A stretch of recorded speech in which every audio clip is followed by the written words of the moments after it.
these videos where I walk between tube stations are mere frippery. They're just a moment in time. They actually mean nothing. Maybe in the future you'll be able to say, oh, I remember when that area looked like that. But really they're just done for my pleasure, and I hope people enjoy watching videos of London. However, it's just 8 days after the funeral of Queen Elizabeth II, where the royal family walks in procession from over there at Westminster Abbey, along Whitehall, Horse Guards, down the Mall, in the front of Buckingham Palace and up Constitution Hill to Hyde Park Corner. So what I'm going to do today is still do a tube walk, but actually one which is timely. I'll show you how timely it is, in that the barriers are still up for the crowds last week.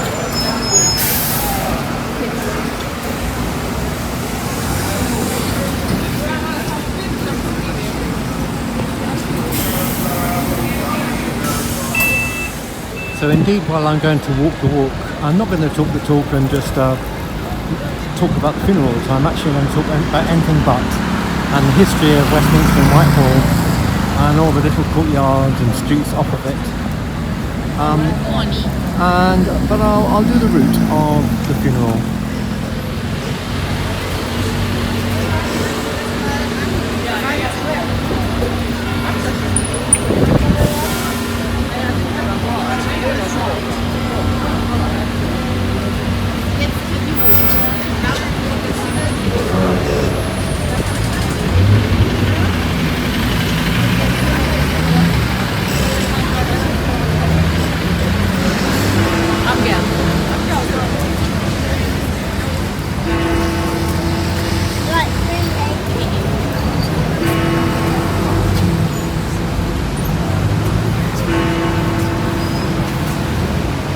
There's a great deal of interest in tourists at Big Ben. You see lots of people taking photos. So there's Westminster Abbey, and over there is Westminster Hall, which was the only part of the Palace of Westminster to survive the Great Fire of the mid-19th century. And it's a place where royal rule still is in place in the Palace of Westminster. Most other places, House of Commons and House of Lords, etc., the royals have no authority.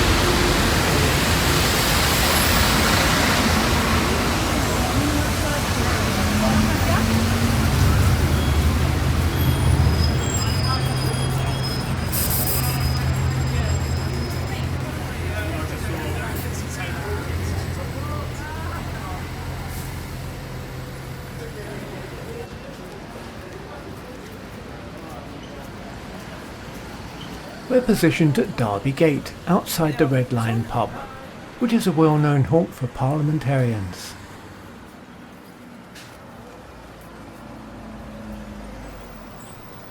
Let's go back in time in roughly 50-year intervals.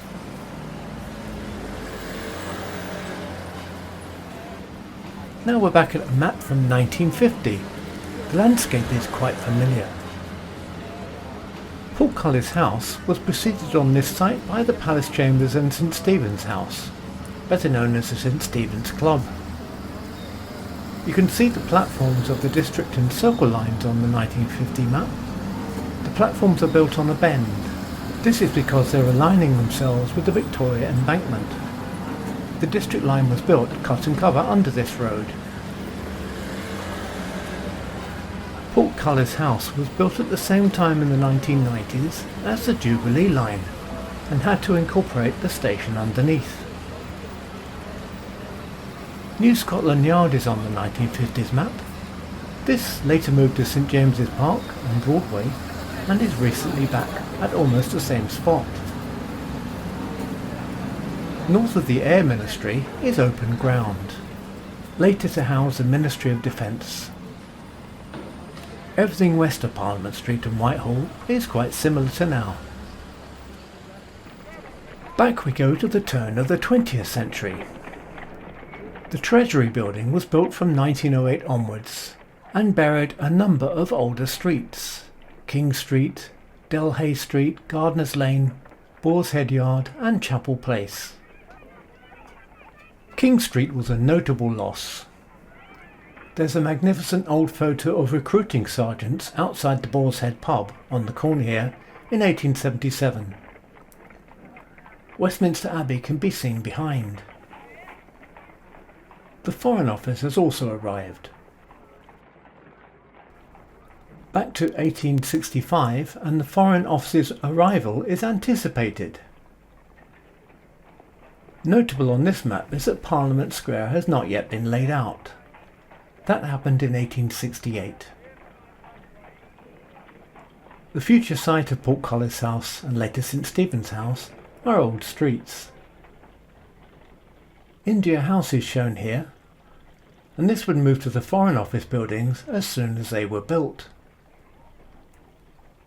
Between Cannon Row and the river was a double row of private houses, principally occupied by bachelor members of Parliament and known as Manchester Buildings.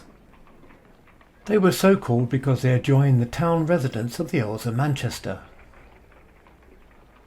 On one street south, Bridge Court stretched from Cannon Row down to Westminster Pier. What became Derby Gate was then called Derby Street.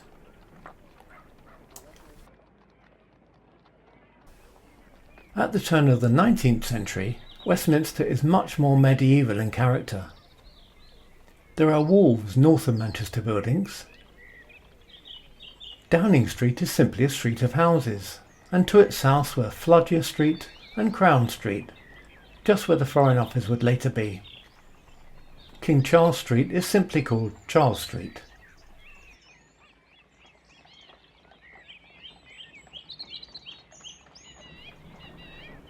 Back another 50 years to the John Rock map, and Westminster is a warren of disappeared courtyards. Derby Gate was St Stephen's Alley in those days. And it's to there, going forward through these maps, to where we return now.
Przez to, że mamusia kocha na miarę.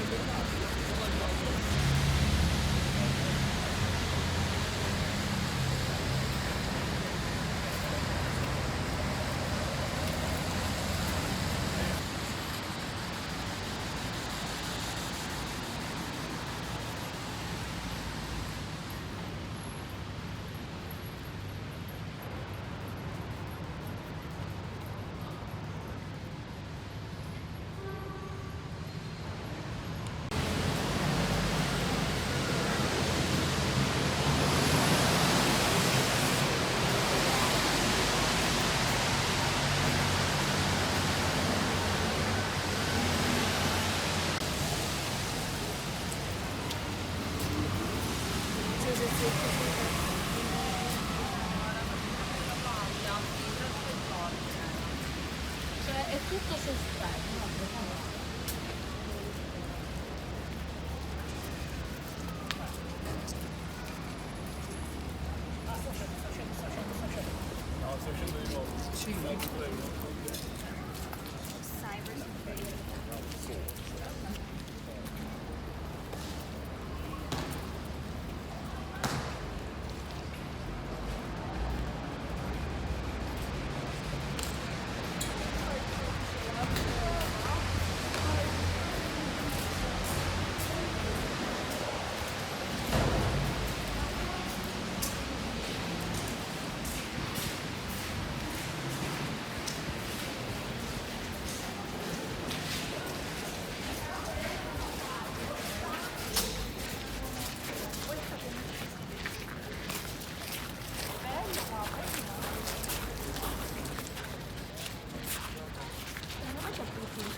なんか変えるわ。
Well, you're now getting me back.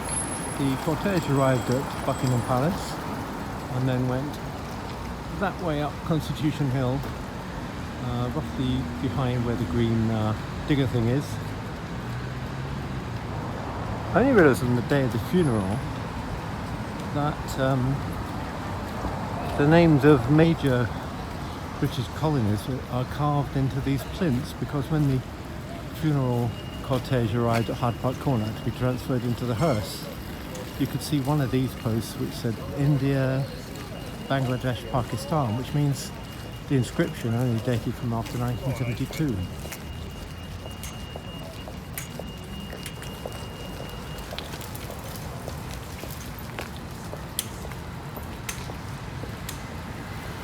But I'm leaving the cortège route now.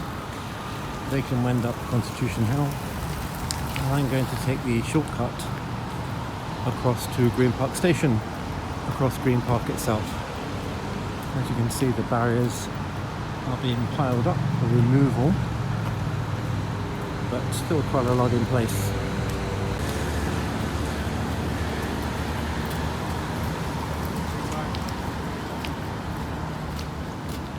This path is going to take us parallel with St James Street.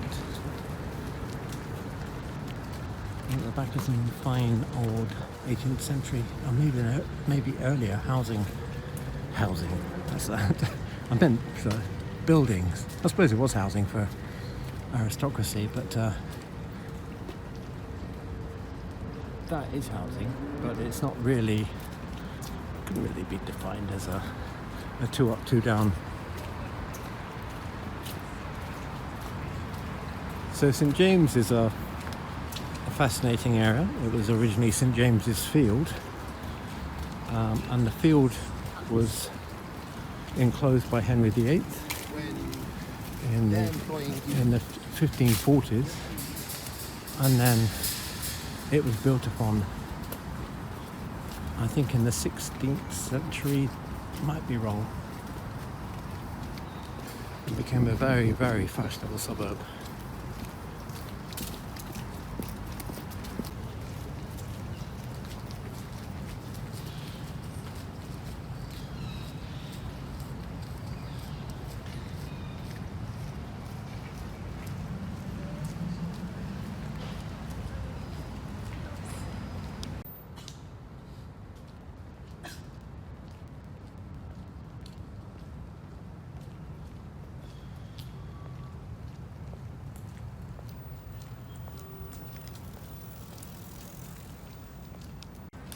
That's Green Park Station over there. I've just seen people emerging from what's obviously a public path. And since it leads into the housing of St James, what if you think housing buildings St James, it's just got to be taken. Well, that was narrow.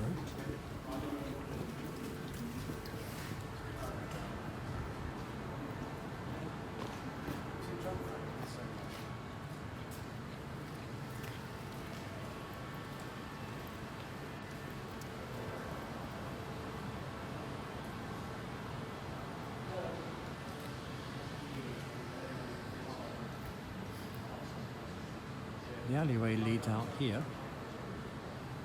and I will go through it now and get back to where we're supposed to go.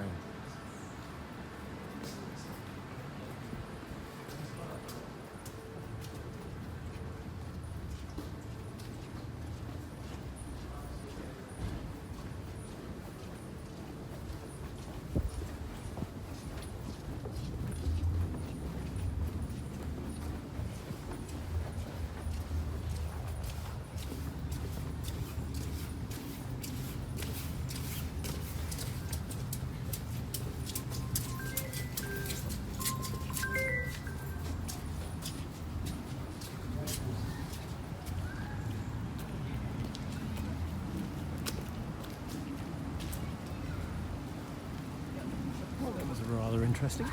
Didn't know that existed.